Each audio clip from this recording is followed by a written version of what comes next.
times. It was just after midnight when the call came in. Dispatch reported a disturbance at an old residence on the edge of town, nothing too unusual for this time of night, except for one detail. The caller hadn't spoken a single word, not a cry for help, not a whisper. Just heavy breathing, and then in the background, the unmistakable sound of a clock chiming. Once, twice, 3 times, all the way to 13. Before we begin, tell me, where are you listening from, and what time is it there? Officer Daniel Reeves had been on the force for nearly 2 decades. He'd seen his share of false alarms, domestic squabbles, and late-night pranks. But something about that recording made the hairs on the back of his neck stand up. 13 chimes. No clock he'd ever encountered struck 13. Not in real life. Not unless something was very, very wrong. The house sat at the end of a long, overgrown driveway, shrouded by oaks that hadn't been trimmed in years. Its windows were dark, the paint peeling like dead skin. A rusted mailbox leaned sideways, its letters long faded. No car in the driveway, no lights on inside. Just silence, thick, suffocating silence. Reeves stepped out of his cruiser, hand resting lightly on his belt. The air was colder than it should have been for this time of year. He approached the front porch, boots crunching on brittle leaves. The wooden steps groaned under his weight, each creak echoing like a warning. He knocked. No answer. He tried the doorknob. Unlocked. Inside, the smell hit him, first damp wood, old paper, and something faintly metallic. Like copper. Like blood that had dried days ago. The living room was frozen in time. A threadbare armchair facing a cold fireplace, a coffee table stacked with yellowed newspapers, a rotary phone off the hook, its cord dangling like a severed vein. And then he saw it. In the far corner of the room, standing against the wall like a forgotten heirloom, was an antique grandfather clock, tall, ornate. Its wood darkened with age, its face cracked but still legible. The hands were frozen at 12:59. Reeves frowned. If the clock had just chimed 13 times, why weren't the hands moving? He stepped closer. The floorboards didn't creak this time. It was as if the house itself was holding its breath. Then, without warning, the clock began to tick. Not the soft, rhythmic tick of a functioning timepiece. This was erratic, stuttering, like a heartbeat trying to restart after flatlining. Tick, tick, tick, pause, tick. Reeves reached for his radio. Dispatch, this is Unit 7. I'm inside the residence. No sign of the caller, but... The clock struck. 1. He froze. 2. His hand tightened on the radio. 3. The sound wasn't coming from the clock alone. It echoed from the walls, from the ceiling, from somewhere deep beneath the floor. 4. He backed away slowly, eyes locked on the clock face. 5. The minute hand twitched, then jerked forward past 12. To 1. 6. The room temperature dropped, his breath fogged in front of him. 7. A whisper brushed past his ear. Not words, just breath. Cold, wet. 8. He spun around. Nothing there. Just shadows stretching longer than they should. 9. The front door slammed shut behind him. 10. He ran to it. Tried the knob. Locked. From the outside. 11. The ticking stopped. 12. Silence. 13. The clock face cracked down the middle. Glass shards fell to the floor like ice. And from inside the hollow cavity where gears and weights should have been, something moved. Not mechanical. Fleshy. Wet. Reeves didn't wait to see what it was. He kicked open the back door, stumbled into the yard, and didn't stop running until he was back in his cruiser, engine roaring, lights flashing. He never went back. The house was condemned a week later after neighbors reported strange noises always at night, always ending with 13 chimes. The city sent a crew to demolish it, but when they arrived, the house was empty. Not just abandoned, empty. No furniture, no walls, no floorboards, just a concrete foundation. And in the center of it all, the grandfather clock still ticking. They tried to remove it. Chains snapped, crowbars bent. The crane's engine died the moment the hook touched its frame. So they left it there. And every night, just after midnight, if you drive past that lot, if you roll your windows down and listen very, very carefully, you'll hear it. Tick, tick, tick. And then, clear as a bell. 1, 2, 3, all the way to 13. No one knows who built that clock, or why it counts beyond 12. But those who've heard it say the same thing. After the 13th chime, you don't feel like yourself anymore. Your thoughts get borrowed. Your reflection lingers a second too long. And sometimes, in the dead of night, you wake up standing in front of that empty lot, staring at the clock, waiting for it to call your name. Dispatch logs still list the original call as unverified disturbance. But Reeves? He retired early, moved 3 states away, changed his number, still checks his locks twice before bed. Because last Tuesday, just after midnight, his own wall clock, brand new digital battery powered, chimed once. Then twice. He unplugged it. It chimed a 3rd time. He hasn't slept through the night since. And if you're listening to this right now, ask yourself, what time is it where you are? Because if it's just past 12, you might want to cover your ears. Stay safe out there. His name wasn't on list. It started with a clipboard. Not a dramatic object, not something you'd expect to send chills down your spine, just a standard issue, weathered clipboard with a frayed metal clip and pages of neatly printed names. Standard procedure for any official evacuation. Standard until it wasn't. The setting was a small coastal town, quiet, the kind of place where everyone knows your coffee order and your dog's name. The streets were lined with salt-bleached shingles and porch swings that creaked in the breeze. Tourists came in summer for the lighthouse and the fresh crab rolls, but locals stayed year-round, bound by generations of tides and tradition. But that night, the ocean wasn't calm. A storm was rolling in, not the usual summer squall, but something deeper, angrier. The kind that makes birds fall silent hours before it hits, that sends dogs whining into closets and old fishermen muttering prayers under their breath. The barometric pressure dropped so fast, some people reported nosebleeds. Authorities issued a mandatory evacuation for the low-lying neighborhoods. Not a suggestion, not a warning, a direct order. Buses lined the main street, engines idling in the thickening humidity. Volunteers in bright vests guided families to safety, checking names off printed manifests. Everything seemed under control, organized, efficient, almost routine, except for one man. He stood near the back of the line, duffel bag slung over his shoulder, eyes scanning the crowd like he was searching for someone who never showed up. He wasn't panicking. Not exactly.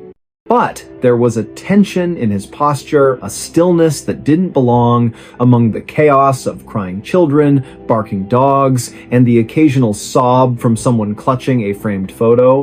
He wore a faded windbreaker, jeans, and boots caked with sand. Nothing unusual. Yet, people kept glancing at him, then looking away quickly, as if their eyes refused to settle on him for too long. When it was his turn, he stepped forward and gave his name to the volunteer holding the clipboard. The volunteer, a college student named Marcus, working community service hours after a minor traffic violation, frowned. He ran his finger down the list, then back up, then again, slower this time, squinting under the flickering emergency floodlight. "I'm sorry," Marcus said, voice low enough that only the two of them could hear. "But your name? It's not here." The man blinked. Once. Twice. "That can't be right. I live on Seaview Lane, number 42. Marcus checked again, flipping to the next page, then the previous one. All residents from Seaview Lane are accounted for. Evacuated an hour ago. Your name, it's just not on the list.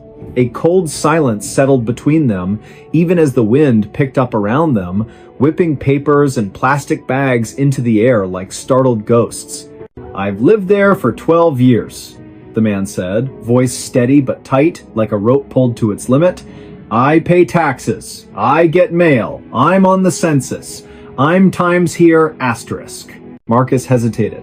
He looked to his supervisor, a retired firefighter named Ellis, who'd been overseeing the operation from a folding chair under a pop-up tent. Ellis had a face carved by decades of smoke and salt, his left eyebrow permanently raised from an old burn scar. He He approached slowly, boots crunching on gravel, and took the clipboard without a word. He scanned the list. His expression didn't change, but his knuckles whitened around the metal edge. "He's right," Ellis said finally, voice gravelly but calm.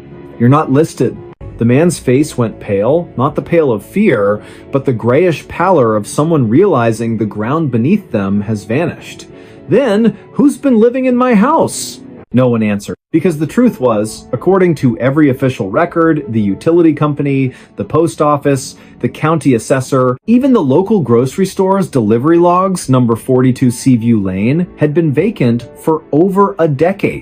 The previous owner, an elderly widow named Eleanor Voss, had passed away quietly in her sleep during a winter storm. No relatives claimed the property, the house sat empty, the power was shut off, the water disconnected, mail returned to sender with addressee deceased stamped in red, and yet, this man had keys. He showed them. A keychain with a worn-down fob from a hardware store that closed 5 years ago, a spare house key with grooves smoothed by years of use, even a garage remote that still blinked green when he pressed the button. He pulled out his driver's license address matched. His phone showed recent photos, the living room with his dog on the rug, sunlight streaming through lace curtains, the kitchen with coffee mugs drying on the counter, a half-eaten apple beside the sink, the backyard where he'd planted tomatoes just last spring, their vines already heavy with green fruit. None of it should have existed. Authorities let him board the bus, not because they believed him, but because turning someone away during a mandatory evacuation wasn't protocol, and frankly, no one wanted to argue with a man who looked like he hadn't slept in days and carried the weight of something no one else could see. He sat alone in the back, staring out the window as the town disappeared behind sheets of rain. The storm broke just as they crossed the bridge, out of town, lightning splitting the sky like a seam, thunder so deep it vibrated in your ribs. He didn't flinch, just kept watching the rearview mirror as if expecting something to follow. The next morning, after the storm passed and the floodwaters began to recede, a team went to inspect Seaview Lane. Every house was intact, flooded in some cases, shingles torn off, porches washed away, but standing, except number 42. It was gone. Not destroyed, not collapsed. Asterisk. Gone asterisk, as if it had never been built. The lot was empty, overgrown grass, a single mailbox post leaning in the mud, but no foundation. No rubble? No sign a structure had ever occupied that space? Even the old oak tree that used to shade the front yard vanished. Roots, trunk, everything. They checked satellite imagery from the past 5 years. Nothing. No house, no driveway, no roofline, not even a shadow where one should have been. But the man's photos? Still on his phone. Clear, detailed, real. Timestamps verified by the device's internal clock. Geotags placed him squarely at coordinates that, according to every map, were just empty land. He was questioned for hours, polygraphed, his background checked by state and federal databases. No criminal record, no history of mental illness, no aliases. He worked as a marine biologist at the local university, specializing in deep-sea sediment analysis. Quiet, reliable, never missed a day of work. Colleagues vouched for him, described him as the kind of guy who brings soup when you're sick and never mentions it again. His dog, a golden retriever named Finn, was found wandering near the evacuation center, collar still on, leash trailing behind, muddy but unharmed. Finn's microchip registered to the same address. Now, here's where it gets stranger. A week later, a maintenance worker at the county records office was sorting through archived property files, paper backups, the kind no one looks at anymore, when he found something odd. Tucked into a folder labeled Seaview Lane Vacant Properties was a single sheet of paper, a handwritten addendum, dated just 3 days before the storm. It listed a new resident for number 42, name, the man from the bus. Occupation, marine biologist. Emergency contact, none. Signature at the bottom, but not his. The handwriting was identical to Eleanor Voss's, the one who died over 10 years ago. Same looping cursive, same slight tremor in the T-cross. The paper smelled faintly of salt water and lavender, her favorite scent, according to neighbors who remembered her tending roses in a wide-brimmed hat. The clerk showed it to his supervisor. The supervisor called the sheriff. The sheriff called the state archives. No one could explain how it got there. The file had been sealed since the property was declared abandoned. No one had accessed it in years. They tried to track down the man again. He'd vanished, left his hotel room without checking out, left his dog with a neighbor who'd only known him as the quiet guy from Seaview, left his job, his bank accounts untouched, his car parked at the university lot with a half-finished coffee in the cup holder. The only thing missing was the clipboard, or so they thought. Months later, a hiker in the northern woods over 200 miles away reported finding a backpack near an abandoned ranger station. Inside, a waterlogged journal, its pages swollen but legible, a rusted key that didn't match any known lock, and a single page torn from an official evacuation list. One name was circled in shaky handwriting, not his own. Beneath it, scribbled in the margin, asterisk, if your name isn't on the list, you were never supposed to leave. Asterisk. The journal contained daily entries, mostly mundane tide patterns, water temperature readings, grocery lists, but in the final weeks, the tone shifted. Entries became fragmented. Paranoia crept in. Asterisk. The neighbors don't wave back anymore. Asterisk. Asterisk. Mailbox is full, but no mail. Asterisk. Asterisk. Finn barks at the empty chair. Asterisk. The last entry, dated the morning of the evacuation, reads simply, asterisk. They're coming to take the house. I have to be on the list. Asterisk. Investigators combed through every angle. They interviewed former residents of Seaview Lane. One elderly woman, bedridden in a nursing home, whispered through tears that she'd seen lights in number 42 just last Tuesday, even though the power had been off for years. Another claimed the widow Eleanor used to say the house only lets in those it chooses. Then there was the audio. During the evacuation, a body cam from a nearby officer accidentally captured the moment the man spoke to Mark. In the background, barely audible over the wind, you can hear something else, a low hum, almost subsonic. And then, just as the man says, "I'm here," a faint voice layered beneath his own whispers, asterisk. But you weren't. Asterisk.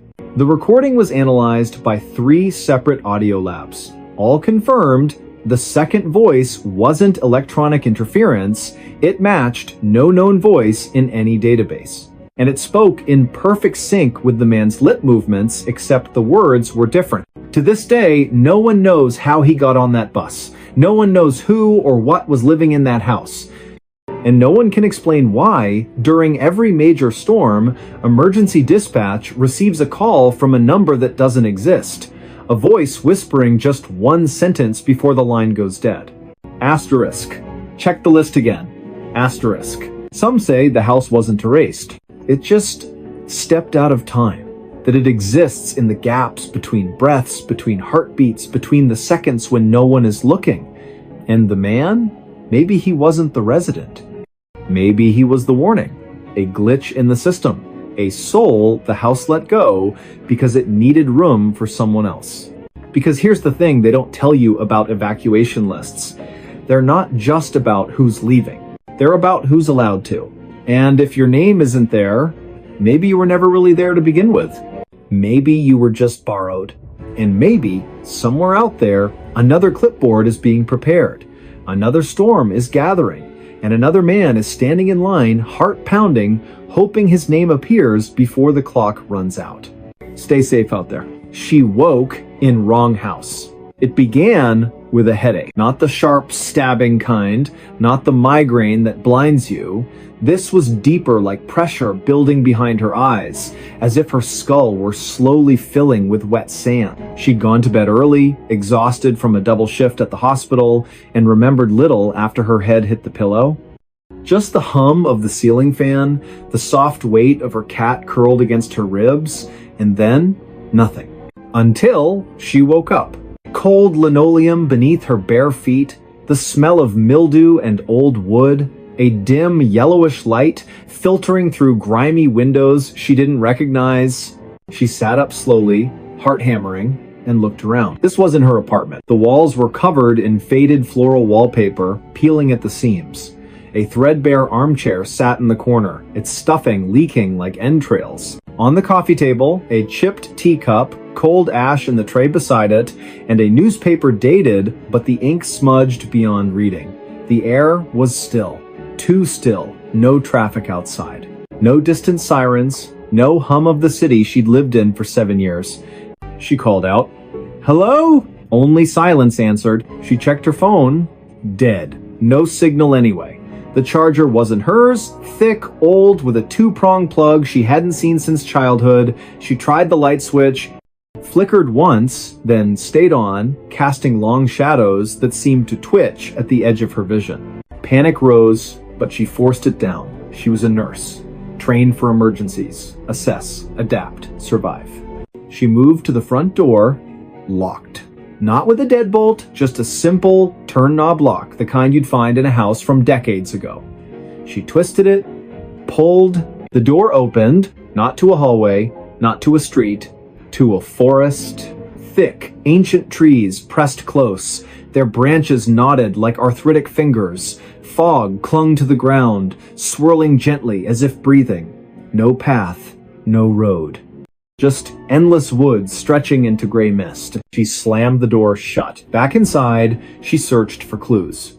In the bedroom, a narrow bed with a crocheted blanket, a dresser with a cracked mirror, no photos, no personal items, just a single hairbrush on the nightstand with strands of dark hair that weren't hers. She was a redhead. In the kitchen, the refrigerator hummed weakly. Inside, a carton of milk well past its expiration, a half-eaten loaf of bread moldy at the edges, and a single jar of pickles, her favorite brand. The same one she always bought. That's when the nausea hit. Not from the smell, from the impossibility. How did her favorite pickles end up in a stranger's fridge in a house that shouldn't exist? She tried the back door, also unlocked. Same forest, same fog, same suffocating quiet. She sat on the porch steps, arms wrapped around herself, trying to think, had she sleepwalked, been drugged, kidnapped, and left here as some cruel joke? But why leave the doors unlocked? Why stock the fridge with her food? Then she noticed something. The trees, they weren't moving. No wind, no rustling leaves, not even a bird call. The forest was frozen, like a photograph or a stage set. She stood, turned back to the house, and froze. The front door was closed. She hadn't shut it.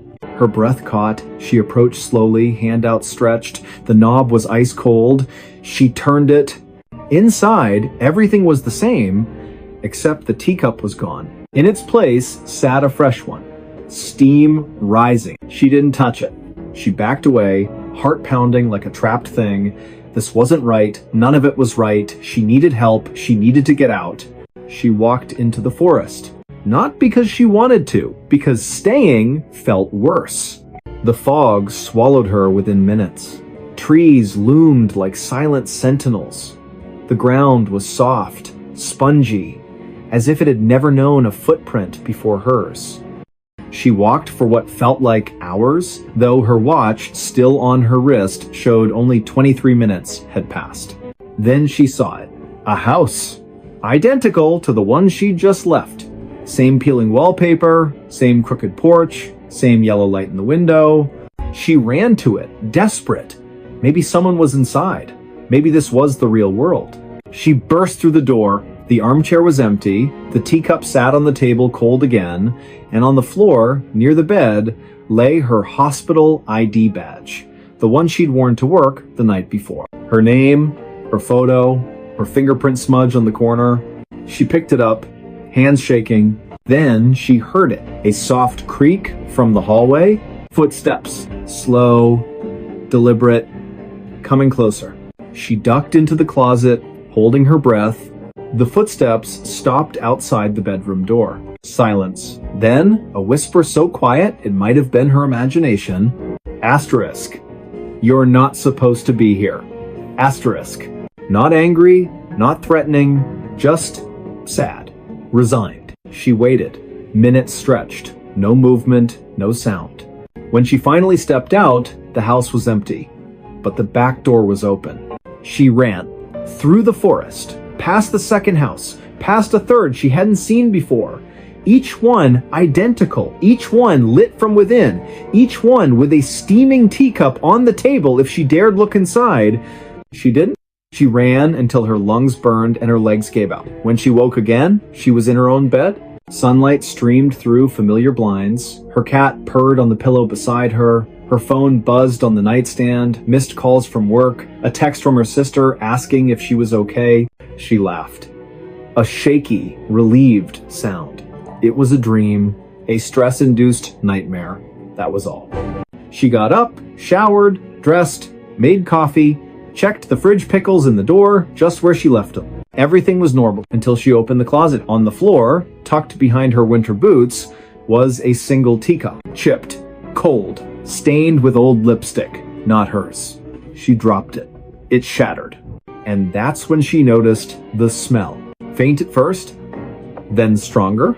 Mildew. Old wood. Forest damp. It was coming from her sheets. From her hair.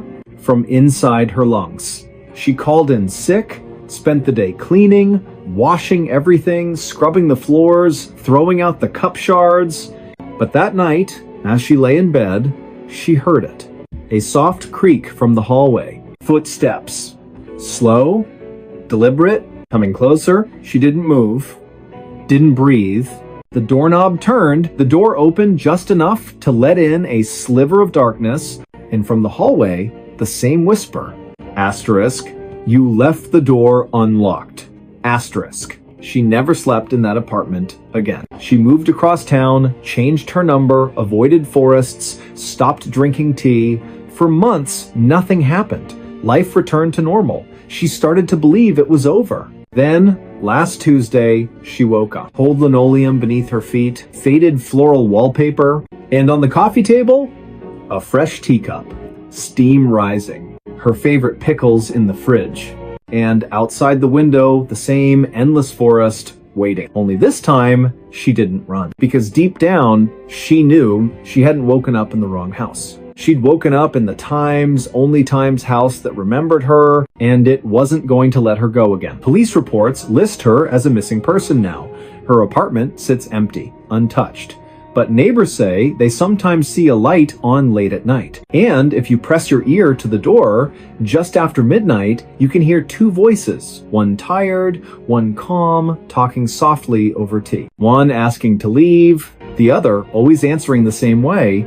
Asterisk, but you're already home. Asterisk, stay safe out there. The road ended in nowhere. It started with a wrong turn, not the kind you correct with a quick U-turn and a muttered curse. This was deeper, subtler. The kind that doesn't feel wrong until it's far too late to turn back. Trucker Marcus Bell had driven this stretch of highway more times than he could count. Route 87, cutting through the high desert plateau, was his regular run between the distribution hub and the regional warehouse near the state line. Flat, empty, predictable, just the way he liked it.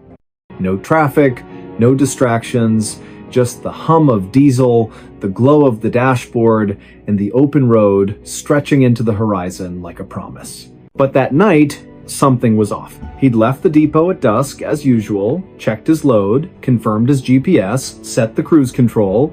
The first 2 hours passed without incident, radio playing low, coffee in the thermos, stars beginning to prick through the violet sky. Then, around mile marker 214, his GPS flickered. Just once. A brief stutter, the screen went black for half a second, then rebooted. When it came back, the route had changed. Not by much, just a slight reroute cutting through County Road K19 instead of staying on the main highway. Faster route, the voice said, calm and synthetic. Estimated time saved? 11 minutes. Marcus frowned. He knew K19. It was a gravel service road, barely maintained, used mostly by ranchers and survey crews, not rated for 18-wheelers. But the GPS insisted, and honestly, he was tired. 11 minutes sounded good. He took the turn. At first, it seemed fine. Gravel crunched under his tires, fence posts lined the road, spaced evenly, bleached white by the Sunday the moon was full, casting long silver shadows across the sagebrush. He rolled down his window, let the cool desert air rush in. Then the fence posts stopped. Not gradually, not fading into the distance. They just ended. One post, then nothing. As if someone had drawn a line in the sand and said, "This far and no further." He slowed. The road kept going, still gravel, still straight, but the landscape changed. The sagebrush thinned. The ground grew smoother, almost paved, though it was still dirt. No tire tracks, no footprints. Nothing had passed this way in a long, long time. His radio crackled static, then silence. He tried switching stations. Nothing but white noise. He checked his phone. No signal, not even the faintest bar. He kept driving. What else could he do? Turn around on a narrow road in the dark? Risk getting stuck? He'd push forward, find the next junction, loop back. But the road didn't bend, didn't curve, didn't intersect with anything. Mile after mile, the same flat expanse stretched in every direction. No hills, no lights, no stars directly overhead, just a strange, milky haze that dimmed the constellations like a veil. Then his odometer stopped. Not malfunctioned, not frozen, it simply ceased to count. The number stayed fixed at 3,842.6 miles, no matter how far he drove. He tapped the dashboard, nothing. His watch, too, had stopped. Hands frozen at 1:17 a.m. He felt a cold prickle at the base of his skull. He pulled over, stepped out into the silence. Not the peaceful quiet of the desert. This was different, thicker, heavier, like sound itself had been swallowed. He shouted just to hear his own voice. No echo. He walked to the edge of the road, shined his flashlight into the brush. The beam didn't scatter. It just ended. About 20 feet out, the light vanished, as if hitting an invisible wall. He turned back to his truck, and that's when he saw it. The road behind him was gone. Not blocked, not washed out. Gone. Where his tire tracks should have been, there was only smooth, undisturbed earth flat, featureless, stretching back into the haze like a blank page. His truck sat alone on a ribbon of gravel that led forward, but had no past. Panic clawed at his throat, but he forced it down. He was a professional. He'd handled blowouts, brake failures, even a coyote running under his wheels. This was just disorientation. A trick of the light. Fatigue. He got back in, started the engine, and drove forward. Faster now. Desperate. The road stayed straight. The haze thickened. His headlights began to dim, not from battery drain, but as if the darkness was absorbing the light. Then, up ahead, something appeared. A sign. Weathered wood, no reflectors, hanging crooked on a single post.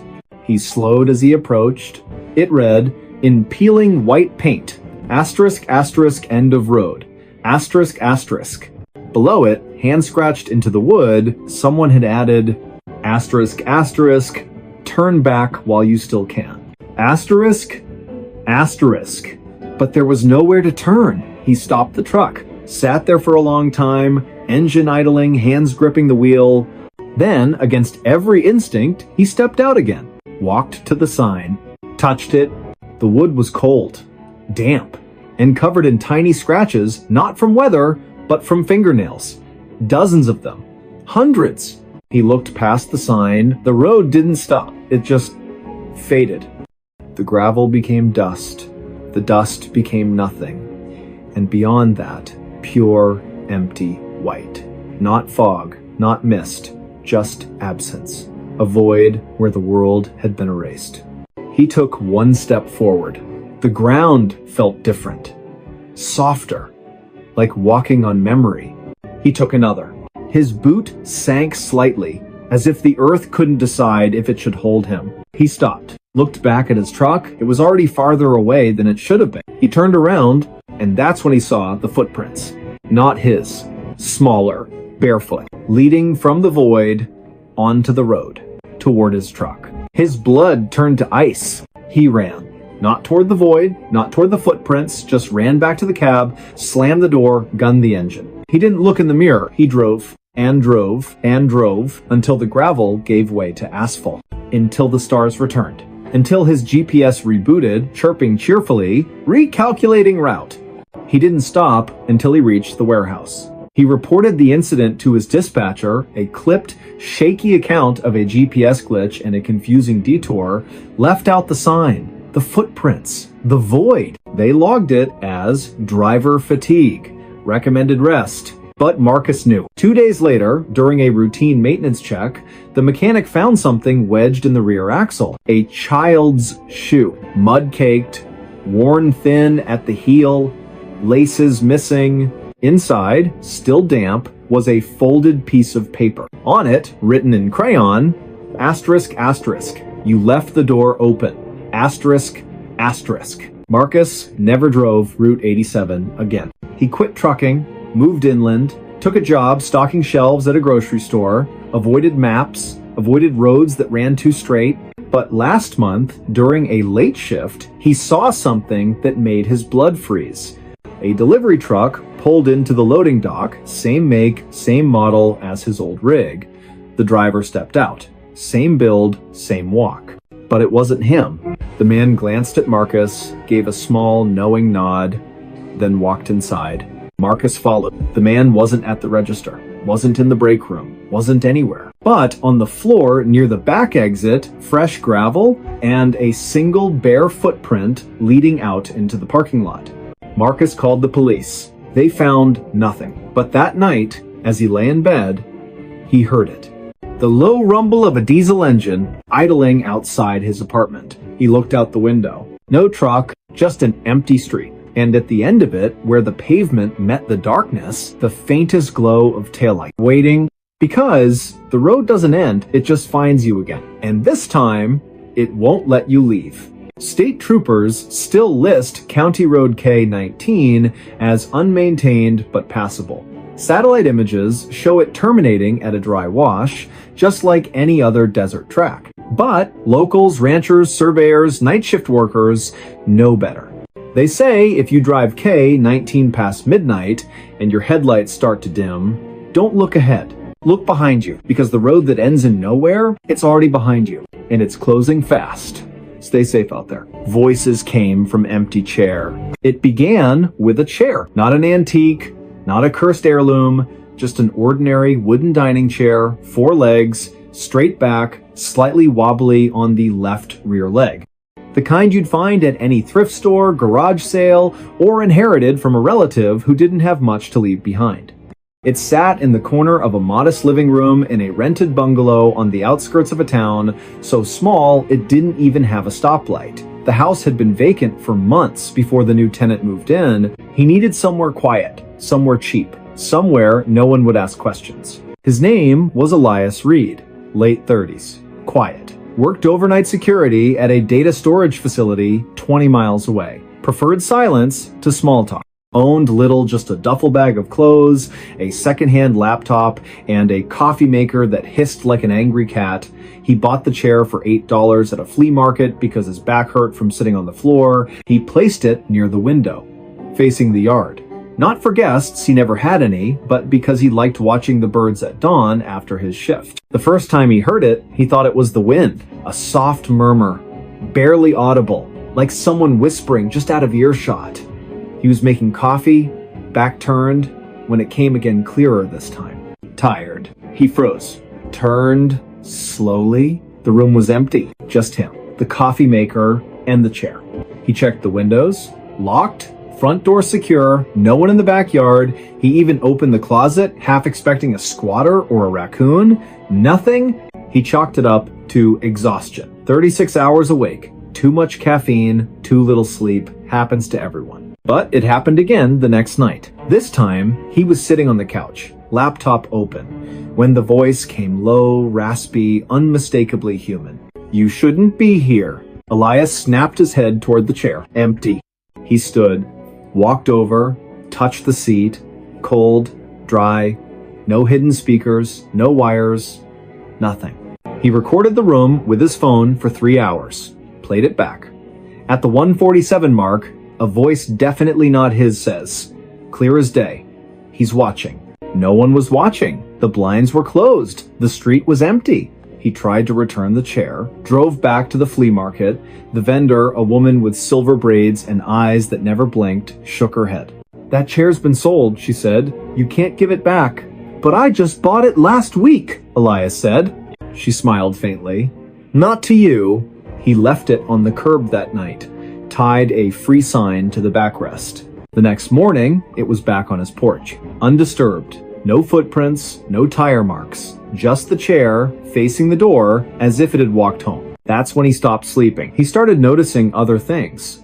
The chair would be in a different position each morning, turned slightly toward the bed or angled toward the kitchen, as if following his movements. Once, he found it in the hallway, blocking the bathroom door. He hadn't moved it. Then came the conversations. Not just single words, full exchanges between the chair and something else. One night, lying awake, he heard it. "Did you bring it?" "Yes." "Good. He's almost ready." Elias didn't move, didn't breathe. He stared at the ceiling, heart slamming against his ribs. The next day, he called a local priest. Not because he was religious, but because he'd heard stories. The priest came, sprinkled holy water, said a prayer, left quickly without making eye contact. Later, Elias found the priest's business card torn in half on the kitchen table. On the back, in handwriting that wasn't his, "Too late." He considered moving. But where would he go? And what if the chair followed? Then, one evening, he decided to test it. He sat in the chair just once to see what would happen. The moment he lowered himself onto the seat, the room changed. The air grew thick, humid, like a basement after a flood. The light dimmed, though the sun was still up. And then silence. Not peaceful silence. The kind that presses against your eardrums like water. And then a voice, not from the room, but from inside his own head, "You've been sitting in my spot."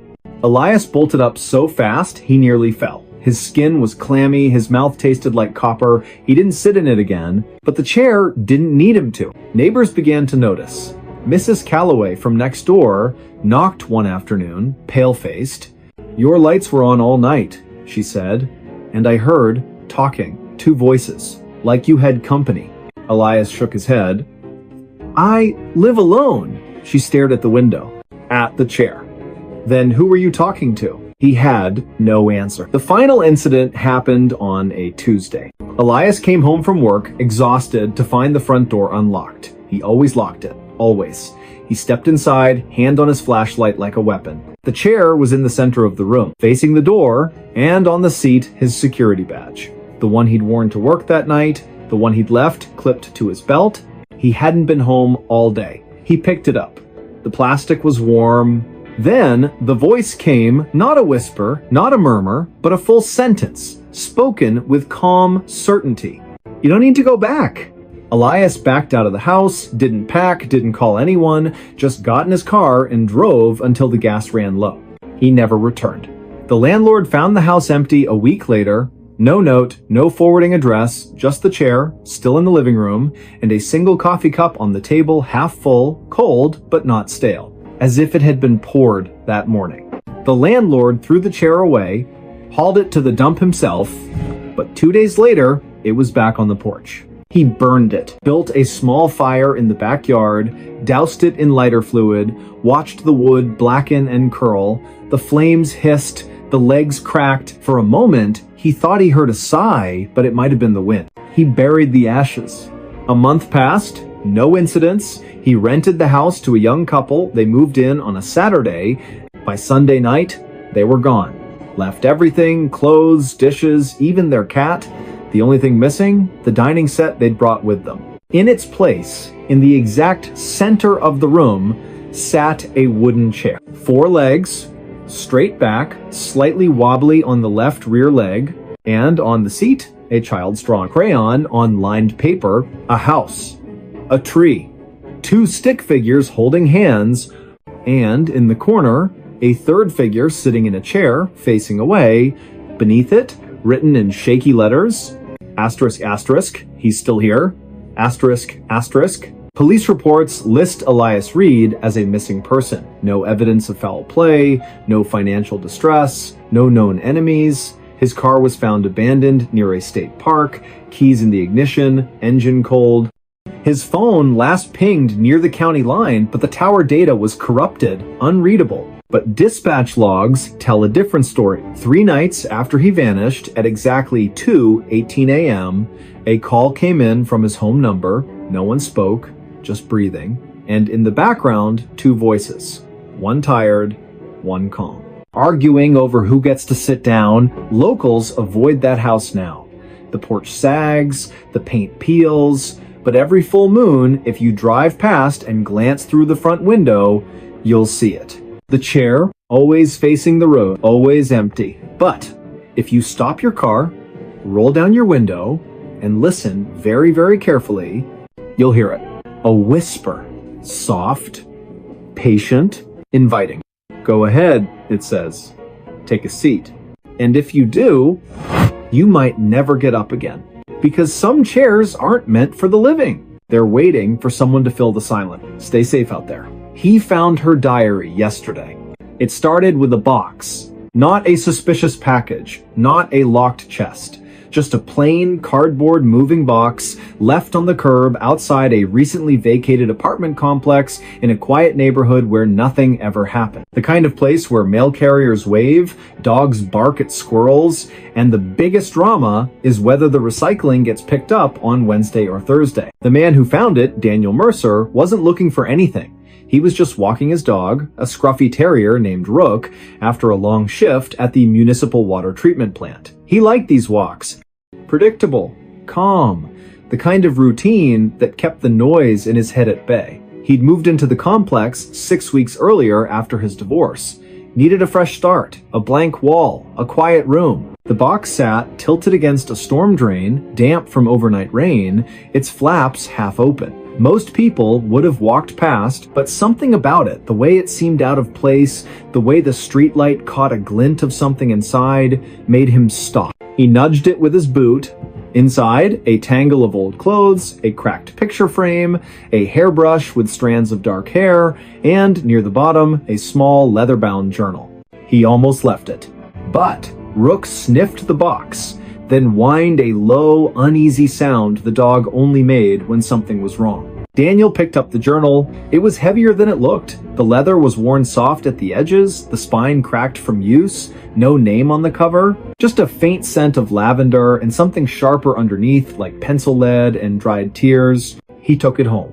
Not because he wanted to snoop, but because it felt wrong to leave it in the rain. He told himself he'd turn it in to the leasing office in the morning. That was all. But that night, unable to sleep, he opened it. The first page was dated simply asterisk, day 1, asterisk, no year, no month, just day 1. The handwriting was neat at first, almost clinical, but grew increasingly frantic as the entries went on. The early pages described ordinary things, grocery lists, weather observations, a neighbor's cat that kept stealing her socks. But then, around day 23, the tone shifted. Asterisk. He's watching me again. Not from the street, from inside the walls. I hear him breathing when the house is quiet. I check the vents. Nothing. But I know he's there. Asterisk. Daniel frowned. Probably just someone's private thoughts. Maybe the previous tenant had mental health struggles. He should stop reading. But he didn't. Asterisk. Day 31. I stopped locking the doors. It doesn't matter. He doesn't use doors. He just appears. Last night, I woke up and he was standing at the foot of my bed. Didn't say anything, just stared. When I turned on the light, he was gone. But the floorboards were wet. Asterisk. Daniel set the journal down. His palms were sweating. He glanced at his own bedroom door, slightly ajar. He got up, closed it, locked it. Ridiculous, he told himself. But the unease lingered. He kept reading. Asterisk, day 44, I found footprints in the hallway this morning. Bare feet. Too large to be mine. They started at the bathroom and ended in the middle of the living room. Like he walked out of the shower and vanished. Asterisk, asterisk. Day 52, I stopped answering the phone. It rings. Once. Always once. Then stops. Caller ID says unknown. But when I pick up, I hear my own voice whispering things I never said. Asterisk. Asterisk, day 60, I know what he wants. He doesn't want me dead. He wants me to see him, to acknowledge him, But if I do, I'll never be alone again. Asterisk. Daniel's hands were shaking now. He flipped to the last entry. It was written in jagged, hurried strokes, ink smeared as if written with a trembling hand or in the dark. Asterisk. He's here, right now. I can feel him behind me. I won't turn around. If I turn around, he wins. But I have to write this down so someone knows. My name is Asterisk. The sentence ended mid-word. The rest of the page was blank. Daniel closed the journal slowly. His apartment felt colder than usual. The hum of the refrigerator sounded louder. Too loud, like it was covering something up. He stood, walked to the window, peered out. The street was empty. Streetlights cast long, still shadows. Nothing moved. He went to bed. But he left the light on. The next morning, he called the leasing office, asked if they knew who'd lived in Unit 3B, the apartment directly above his. The manager checked the records. No one's lived in 3B for over a year, she said. Plumbing issues, water damage. It's been sealed off. Daniel frowned. Then who left the box on the curb? Silence on the line. I don't know, she finally said. But no one's been in or out of that unit. The door's padlocked from the outside. He hung up, went back to the journal, flipped through it again, looking for clues, addresses, phone numbers, anything. On the inside back cover, tucked into the binding, he found a folded receipt from a local pharmacy, dated just 3 days ago, for sleeping pills, and a pregnancy test. Both purchased by someone named L. Varga. He searched the name online. Nothing, no social media, no public records. But he did find something else, a missing persons report filed 6 weeks earlier, a woman named Lena Varga. Last seen leaving her job at a library downtown, described as quiet, kept to herself, recently separated from her partner. Her apartment, Unit 3B, the same unit that had been vacant for over a year. Daniel's stomach dropped. He drove to the library, asked the staff about Lena. They remembered her. She vanished overnight, said an older librarian, voice low, cleared out her desk, left her coat on the back of her chair, never came back. Did she seem troubled? Daniel asked. The woman hesitated. She kept saying someone was following her, that her apartment wasn't safe. We thought it was stress. Her partner, he wasn't a good man. Daniel returned home that evening with a knot in his chest. He placed the journal on his kitchen table, sat across from it, as if it were a person. That night, he heard it. A soft thud from the ceiling, like something heavy being set down. Then, footsteps, slow, deliberate, crossing the floor above him. Unit 3B was empty, sealed. No power, no water. But the footsteps kept coming. Back and forth, then silent. He didn't sleep. The next day, he called the police, showed them the journal, the receipt, the missing persons report. They took it seriously at first, sent an officer to inspect Unit 3B. The padlock was intact, no signs of forced entry. They cut it open. Inside, dust, mold, water-stained walls, an empty closet, no furniture, no personal items. But on the floor, near the center of the room, they found something. A single page torn from a journal. It read, asterisk, he found my diary yesterday. Asterisk. The handwriting matched Lena's, but the entry wasn't in the journal Daniel had. It was new. Impossible. The officer looked at Daniel, then at the empty room, then back at the page. We'll keep it for evidence, he said, but his voice lacked conviction. Daniel knew they wouldn't find anything else. That night, he packed a bag, booked a motel on the other side of town, but as he zipped his suitcase, he heard it again. Footsteps, not from above, from inside his own apartment, coming down the hall. He froze. The doorknob to his bedroom turned. Slowly. He backed into the corner, heart pounding. The door opened. No one there. Just the journal lying on his bed. Open to a new page, one he hadn't seen before. In fresh ink, still slightly damp, it read, asterisk. Now he knows my name. Asterisk. Daniel ran, left everything behind. He didn't stop until he crossed the state line, changed his number, shaved his beard, took a job under a different name at a remote gas station, avoided cities, avoided apartments, slept with the lights on. For months, nothing happened. He started to believe it was over. Then, last week, a package arrived at his P.O. box. no return address. Inside, a new journal, identical to the first.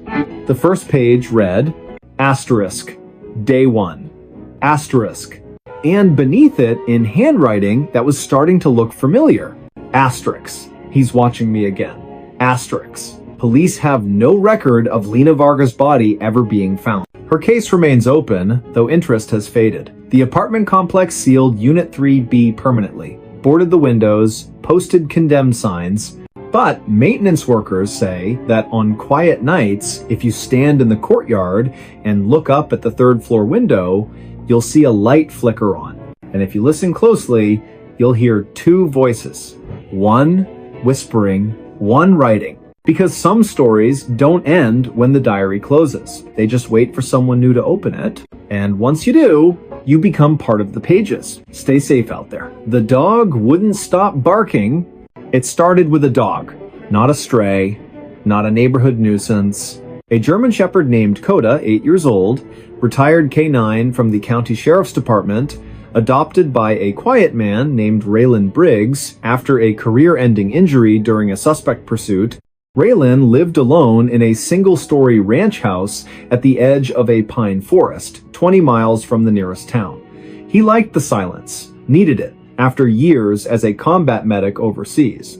Coda was his shadow, loyal, calm, trained to detect threats before they happened, which is why, when Coda started barking at nothing, Raylan knew something was wrong. It began on a Tuesday night, just after midnight. Raylan was reading in his armchair, lamp casting a warm pool of light, rain tapping softly on the roof. Coda lay at his feet, ears perked but relaxed, until suddenly he bolted upright, hackles raised, and let out a deep, guttural bark toward the back door. Raylan set his book down. "Easy, boy," he said. Coda didn't stop. He barked again and again. Not the alert bark he used for raccoons or delivery trucks. This was different, urgent, almost desperate, like he was trying to warn someone who wasn't listening. Raylan checked the backyard through the glass door. Nothing. Just the rain, the swaying pines, the dark. He opened the door. "Go on," he said. "Do your business." Coda didn't move. He stood rigid, eyes locked on the tree line, lips curled back in a silent snarl. Raylan stepped outside, flashlight in hand. The beam cut through the downpour, sweeping across the wet grass, the woodpile, the old shed. No movement, no eyes reflecting in the dark, no scent of another animal. He called Coda. The dog backed away from the door, still growling low in his throat, and refused to go back inside until Raylan physically guided him. That night, Coda didn't sleep. He paced the house, front window, back door, hallway, living room, stopping every few minutes to stare at a wall or a corner, ears twitching as if tracking something invisible.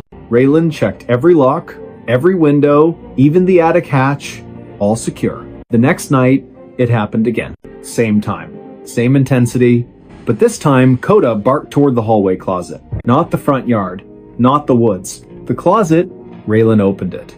Coats, boots, a broken vacuum, nothing out of place. Coda lunged forward, barking so hard his whole body shook until Raylan pulled him back. By the third night, Raylan hadn't slept in 72 hours.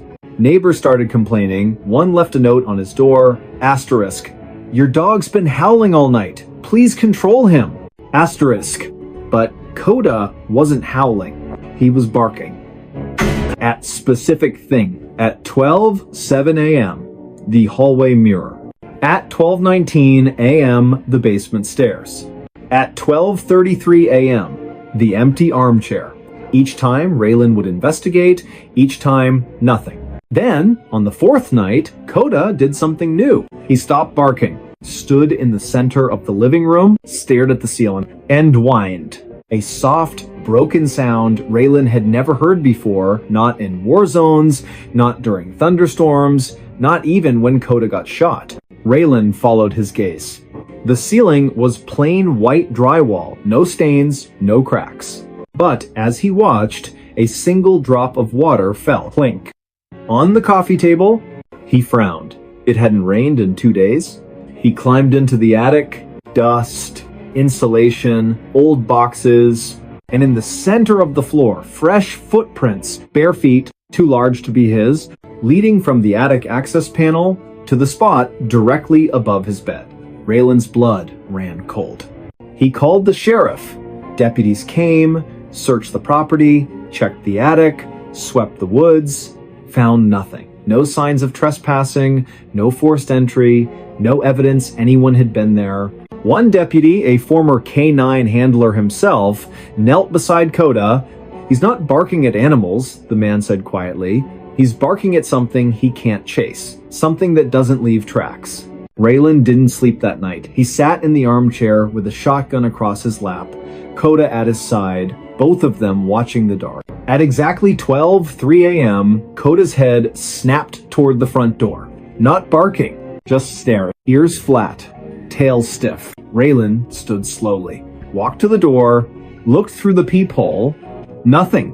He opened it. The porch was empty, but on the welcome mat soaked through, though the sky was clear, was a child's mitten, muddy, torn at the thumb. Raylan had no children, no visitors. He picked it up with a gloved hand. Inside, Coda was trembling. Not from fear, from rage. The next morning, Raylan drove to the local historical society. Asked about the land his house was built on. The archivist, an elderly woman with thick glasses, flipped through property records, then paused. "This parcel, it wasn't developed until the late 80s, she said. Before that, it was part of the Holloway property. They lived here for generations." She lowered her voice. "Their youngest son disappeared in the winter of, well, it doesn't matter when. He was 6 years old. Vanished from his bedroom. They searched for weeks, never found him. The family moved away. The house burned down a year later, accidental fire, they said." Raylan's throat tightened. "How old would he be now?" he asked. She did the math silently. "About your age," she said. Raylan left without another word. That night, he didn't turn on the lights. Sat in the dark with Coda, waiting. At 12 a.m., the barking started again. But this time, it wasn't at the walls. It was at Raylan. Coda stood 3 feet away, eyes locked on him, barking sharp, warning barks as if Raylan were the threat. Raylan froze. "Coda, it's me," he whispered. The dog didn't stop. Then, slowly, Raylan felt it, a presence behind him. Not a sound, not a smell. Just wait. Like the air had thickened. He turned. The armchair was empty, but the cushion was indented, as if someone had just stood up. Coda barked harder. Raylan backed into the kitchen, grabbed his keys, and left. He spent the night in his truck at a 24-hour diner. Coda sat in the passenger seat, eyes on the rearview mirror the entire time. The next day, Raylan called a contractor. "I want cameras," he said. "Motion sensors, floodlights, everything." They installed them that afternoon. By nightfall, the house was wired like a fortress. Raylan sat in the living room, laptop open, feeds from every angle displayed on screen. 11:58 p.m. Coda lay at his feet, tense but quiet. 11:59 p.m. The dog's ears twitched. 12 a.m. Coda erupted into barking, furious, panicked, staring at the hallway. Raylan checked the camera feed. The hallway was empty. But then, on the thermal overlay, the system detected a heat signature. Human-shaped, standing in the hallway, not moving, just watching. Raylan's breath caught. He zoomed in. The figure had no face, no features, just a blur of warmth where a person should be. And then, as if sensing the camera, it turned toward the lens, toward Raylan. Coda lunged at the screen, barking so hard he choked. Raylan shut the laptop. He couldn't stay. He packed a bag, loaded Coda into the truck, and drove through the night. He didn't stop until he reached his sister's house 3 states away. For 2 weeks, Coda was calm. No barking, no pacing, just sleeping at the foot of the guest bed, sighing in his sleep like a dog finally at peace. Raylan started to believe it was over. Then, on the 15th night, Coda woke up, stood in the middle of the room, stared at the closet, and barked. Not once, not twice, over and over, until Raylan opened the closet door. Inside, on a shelf of folded blankets, was a small, mud-caked shoe. Child-sized, and beside it, a single pine cone from the woods behind Raylan's old house. Coda never stopped barking after that. Not for food, not for walks, not even when Raylan cried. He just stood by the window facing east, barking into the distance, as if trying to warn someone who was already gone. Raylan moved again and again. Each time, within days, Coda would find something: a toy soldier in the yard, a wet footprint on the porch, a drawing tucked under the windshield wiper showing a house with a dog and a boy holding hands. The sheriff's department ran tests. The items had no fingerprints, no DNA, no logical explanation, but Coda always knew, because dogs don't lie. They don't imagine threats. They sense what's real even when it shouldn't be. Raylan eventually stopped running. He returned to the house, not because he wanted to, but because Coda refused to leave the driveway, sat there for 3 days, barking at the front door, until Raylan finally opened it. Inside, everything was as they'd left it. Dust on the tables, mail piled up, and in the center of the living room, the armchair facing the door. Waiting, Raylan sat in it. Coda lay at his feet. And for the first time in months, the dog was silent, because he wasn't warning anyone. He was guarding. Neighbors say the lights are on every night now, and if you drive past after midnight, you'll see 2 figures in the window, 1 man, 1 dog, watching the tree line, waiting, because whatever came that first night, it never left. It just learned to be quiet. But Coda still hears it, and he won't stop barking until it's gone for good, or until no one is left to hear him. Stay safe out there. Footprints led back to me. It started with mud. Not the kind you track in after gardening or a rainy walk. This was thick, black, and glistening like wet tar mixed with something organic, something that shouldn't cling to concrete the way it did. It appeared on the back porch of a small, isolated cabin nestled deep in the pine barrens of northern county land. The cabin had no neighbors for miles. No streetlights, no cell service, just trees, silence, and the occasional cry of a distant owl. The man who lived there, Elias Crow, was a cartographer by trade, though he hadn't taken a job in over a year. He'd come here to map nothing, to disappear. After the accident, the one that wasn't his fault but haunted him like a debt he could never repay, he needed a place where no one knew his name, where the past couldn't find him. He kept to himself, bought supplies once a week in town, paid in cash, spoke only when spoken to. The locals called him the quiet one. They didn't pry. That's how things worked out here. But on a cold, damp morning, just after dawn, he stepped outside to fetch firewood and saw them. Footprints leading from the tree line straight to his back door.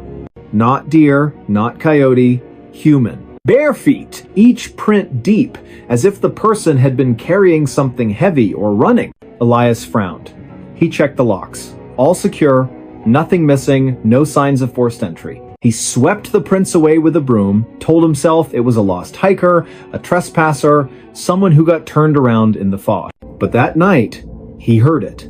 A soft crunch on the gravel path, like someone walking slowly, deliberately. He grabbed his flashlight, stepped onto the porch. Nothing, just the wind in the pines.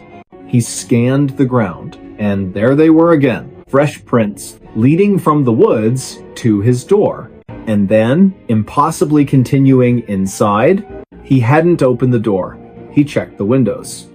Locked. The cabin was sealed tight, yet the trail didn't stop at the threshold. It went through, as if the person had walked straight through the wood. Elias didn't sleep that night. The next morning, he followed the prints back into the woods. They were clear, deep impressions in the damp earth, spaced evenly, purposeful. He walked for nearly a mile deeper into the forest than he'd ever gone, until the trees grew so thick the sunlight barely touched the ground. And then the trail ended, not at a campsite, not at a road. It ended at a tree. An old cedar, its bark scarred with deep grooves. And carved into the wood, in jagged, hurried letters, asterisk, asterisk, you left me. Asterisk, asterisk. Elias's breath caught. He didn't recognize the writing, but the words felt like a punch to the gut. He turned to leave, and froze, because behind him, leading back the way he'd come, were new footprints. His own. But he hadn't walked back yet. He was still standing at the tree. He looked down at his boots. Dry, clean, but the prints on the ground? Wet, muddy, fresh. And they led back to the cabin. Back to him. He ran. Not because he was afraid of the woods, but because the trail wasn't just following him, it was anticipating him. That evening, he set up motion-activated trail cameras around the property, placed gravel under the windows, even sprinkled flour on the porch just to see.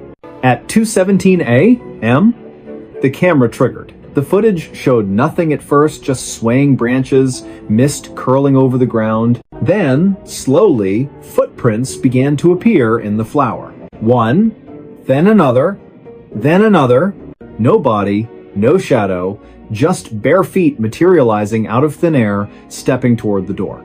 The camera captured the sound too, a wet, squelching step, then silence, then another step. Elias watched it 3 times. On the 4th viewing, he noticed something. The footprints weren't just appearing. They were erasing times themselves behind as they moved forward, like time itself was folding. He called the county sheriff. 2 deputies came out the next day, listened to his story, watched the footage, checked the tree, found nothing unusual. Stress, one said gently. Isolation does things to the mind. Elias didn't argue, but that night, he stayed awake with a shotgun across his lap. At exactly 2:17 a.m., the floorboards creaked. Not from outside. From inside the cabin, he turned on the light. On the wooden floor between the bed and the door were wet footprints, leading from the hallway to the foot of his bed, and then, as he watched, they began to fade. Not dry up, fade. Like they were being pulled backward through time. He followed them with his eyes to the door. It was locked, but the trail didn't stop there. It continued through the wall, into the hallway, into the living room, and out the front door. He ran outside. The prints led into the woods. He followed them again. This time, they didn't end at the cedar. They ended at a shallow depression in the earth, overgrown, hidden by ferns. He brushed the leaves aside. Beneath them, a rusted metal tag, dog tag, name partially worn away, but the last 3 letters were clear. Asterisk, asterisk, O. Asterisk, asterisk, his last name, his own. He dropped it like it burned, because he'd never owned a dog, never served in the military, never worn a tag, but the accident, the one he never spoke of, involved a vehicle. A rainy night, a sharp curve, and a passenger who didn't make it. A passenger whose name started with J, whose last name was also Crow. His younger brother, they never found the body. Just the car, upside down in the ravine, driver's seat empty, passenger side caved in.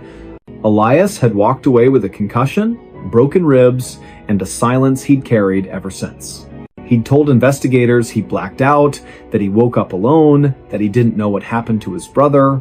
But now, standing in the woods, mud on his boots, tag in his hand, he remembered. He remembered opening the passenger door. He remembered pulling his brother out. He remembered carrying him barefoot, bleeding into the trees, because he was still breathing. And Elias, in his panic, in his guilt, in his desperate hope, had left him there to go get help. But he never came back. He couldn't face it, so he ran and buried the truth. But the truth didn't stay buried. The next morning, Elias packed a shovel, went back to the depression, dug. 6 inches down, he hit something soft. Not bone, clothing. A jacket, rotted but intact. And inside the pocket, a folded map. His own work. A hand-drawn trail through these very woods, with a single X marked near the cedar tree, and beside it, in his brother's handwriting, asterisk, asterisk.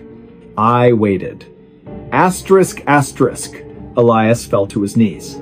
That night, he didn't lock the doors. He sat on the porch, Coda, the stray dog that had shown up weeks ago and never left lying at his feet.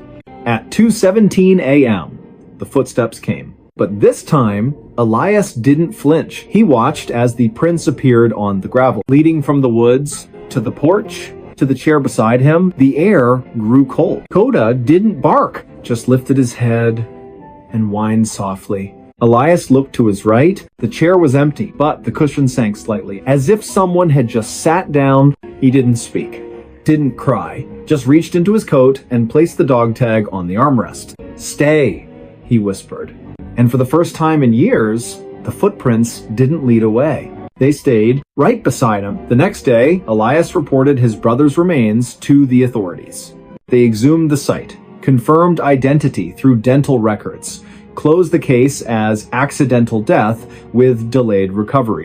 The X plays the pass of the do that Riauer but the deputies noticed something odd. The footprints around the cabin, they never found any. Not on camera, not in soil samples, not in any official record. Yet Elias's boots were always muddy, and every morning, without fail, a fresh set of bare footprints led from the tree line to the porch and stopped at the empty chair.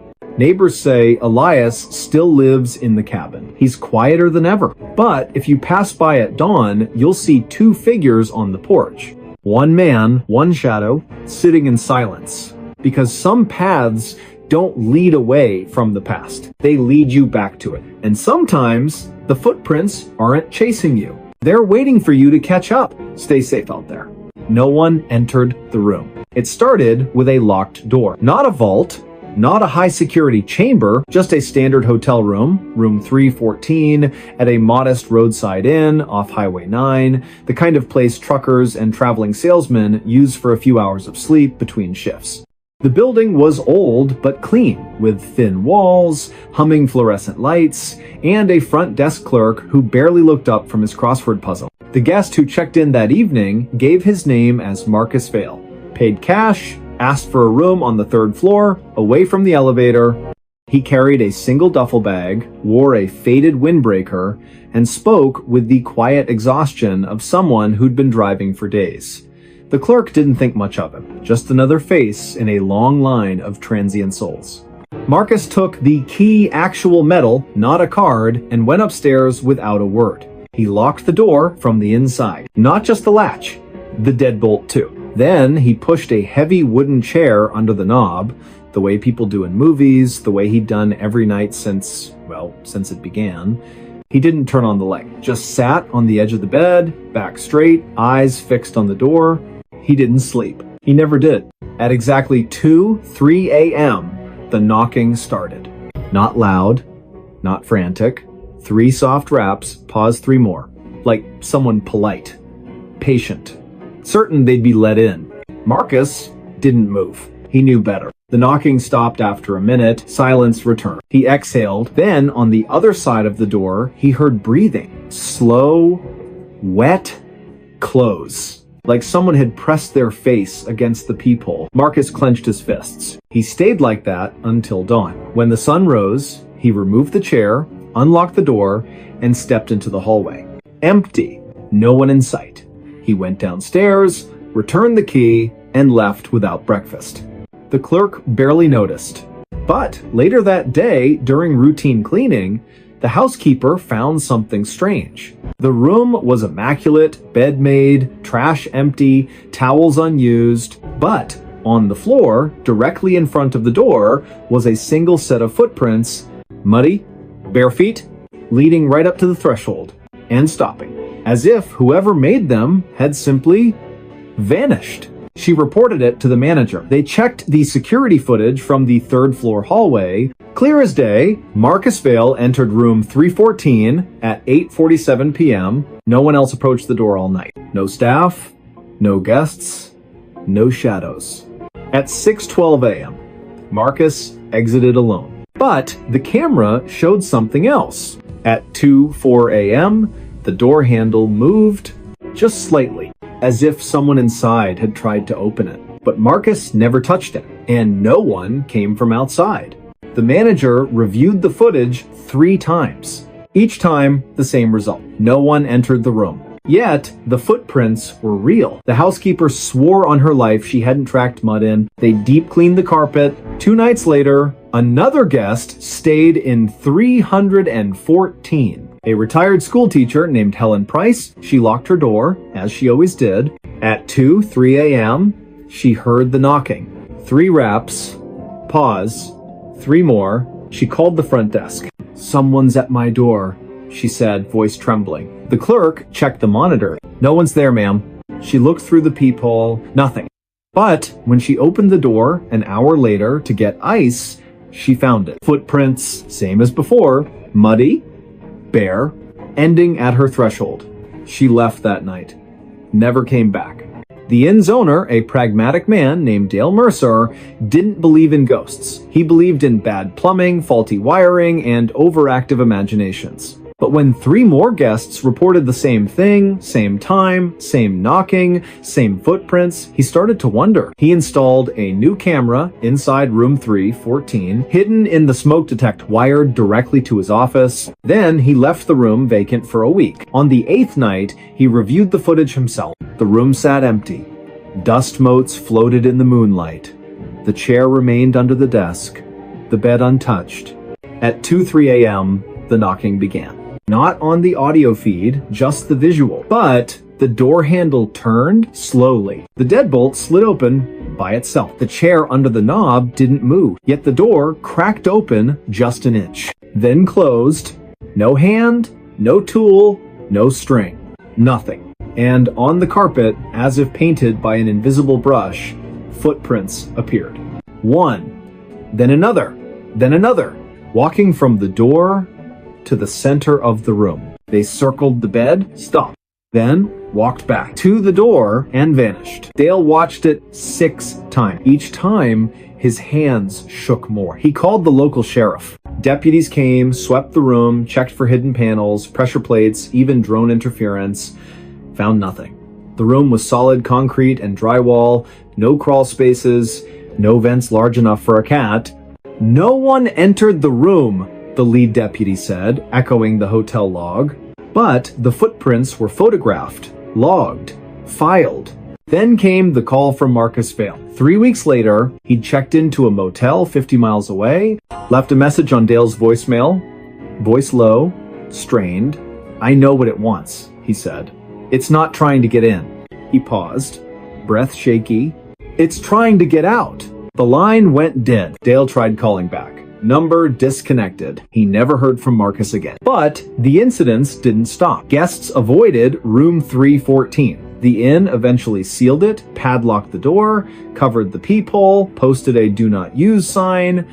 Yet every full moon, the night staff report something odd. The hallway camera glitches at exactly 2:03 a.m. For 17 seconds, the feed shows static. When it clears, the padlock on room 314 is undone. Not broken, undone, and on the hallway carpet just outside the door, fresh footprints, leading away from the room, down the hall, toward the stairs. But the front desk log shows no one checked out, no one entered the building, no one left.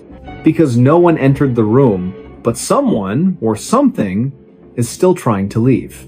Investigators later traced Marcus Vale's past. He wasn't a salesman. He was a former orderly at a psychiatric hospital that shut down after a fire. One patient died in the blaze. A man who'd been catatonic for years locked in room 314. The only room with no windows.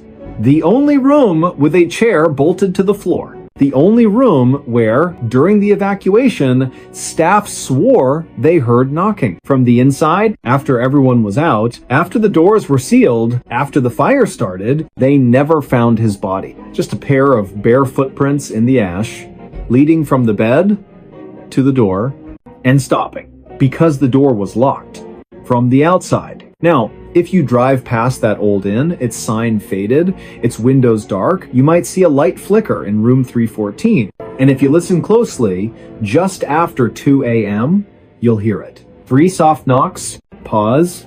3 more, not asking to come in, asking to be let out, but no one's there to open the door. Because no one entered the room, and no one ever will. Stay safe out there.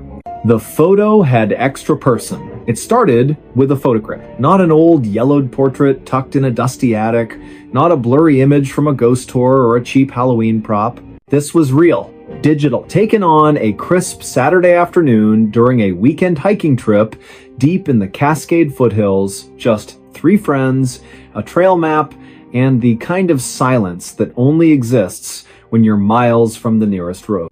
No cell service, no agenda, just boots on dirt, the smell of pine resin in the air, and the kind of easy laughter that only comes when you've known someone since you were kids. Lena Chen had planned the trip. She'd needed it. Work had been relentless, endless Zoom calls, deadlines that bled into weekends, a life measured in notifications and unread emails.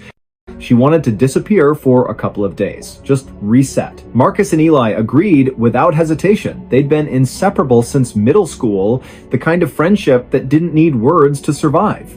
They met at the trailhead just after sunrise, thermoses full, packs strapped tight, and vanished into the trees. The hike was uneventful. A few wrong turns, a shared bag of trail mix, Marcus nearly twisting his ankle on a root, but nothing out of the ordinary. By early afternoon, they reached a rocky overlook, the kind of spot that makes you stop and just breathe. The valley stretched below them, mist curling through the trees like smoke, sunlight breaking through the canopy in golden shafts.